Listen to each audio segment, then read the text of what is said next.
Hi! Welcome to my channel.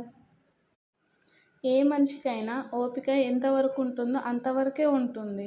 ఓపిక ఉంది గదా అని మరీ ఎక్కువ వాళ్ళని ఇబ్బంది పెట్టేస్తే ఇంకా అంతే సంగతి. బంగారాన్ని కూడా అంతే. మనం ఎంతవరకు సాగదీయాలో అంతవరకే సాగదీయాలి. ఎక్కువ సాగదీస్తే అది ఇరిగిపోతది డెఫినెట్‌లీగా. అయితే మేము రీసెంట్‌గానే రూమ్‌కైతే షిఫ్ట్ అయినాం, కొత్త రూమ్‌కి. ఇంకా సర్దుకునే వాళ్ళు, సదిరే వాళ్ళు ఎవ్వరు లేక నేనే సదురుకుంటున్నా అన్నట్టు. పిల్లలనిద్దరిని నా దగ్గరనే వదిలేసి మా ఆయన అయితే డీమార్ట్‌కి వెళ్ళిండు గ్రాసరీస్ అవి తీసుకురావడానికి. ఇంకా ఆయన వచ్చేంత వరకు నాకు ఓపిక ఉన్నంత వరకు సదురుకుందాంలే.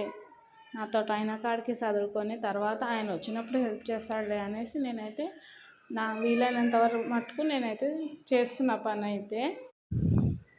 వామ్మో! ఒక్కసారికే ఈ బట్టలు మడత పెట్టాలంటే మస్తు కష్టమవుతుంది. అట్లాంటిది నెలకోసారి రూమ్ చేంజ్ చేస్తుంటారు కొందరైతే. అట్లాంటి వాళ్ళు ఎప్పుడు చదురుకుంటారా అనిపిస్తుంది నాకైతే తెలుసా! నిజంగా అసలు. పిల్లల్ని చూసుకోవాలి, ఇవి చూసుకోవాలి, మళ్ళీ రూమ్ షిఫ్ట్ చేసేటప్పుడైతే చాలా కష్టమైంది మాకు ఇద్దరికీ. ఇంకా మా ఆయన వాళ్ళ ఫ్రెండ్స్ అయితే హెల్ప్ చేసిరన్నట్టు. వాళ్ళకైతే థ్యాంక్స్ చెప్పాలసలు. మొత్తానికి రూమ్‌కైతే వచ్చినాం మేము. ఇంకా ఇప్పటి నుంచి ఇక్కడి నుంచే వీడియోస్ పెడుతూ ఉంటానన్నట్టు. వీడియో నచ్చితే లైక్ చేయండి, సబ్స్క్రైబ్ చేసుకోండి, కామెంట్ చేయండి. ఉంటాను మరి. Bye bye. మా చిన్నోడు లేచిండు అందుకే ఈ వీడియో ఇక్కడితో సమాప్తం.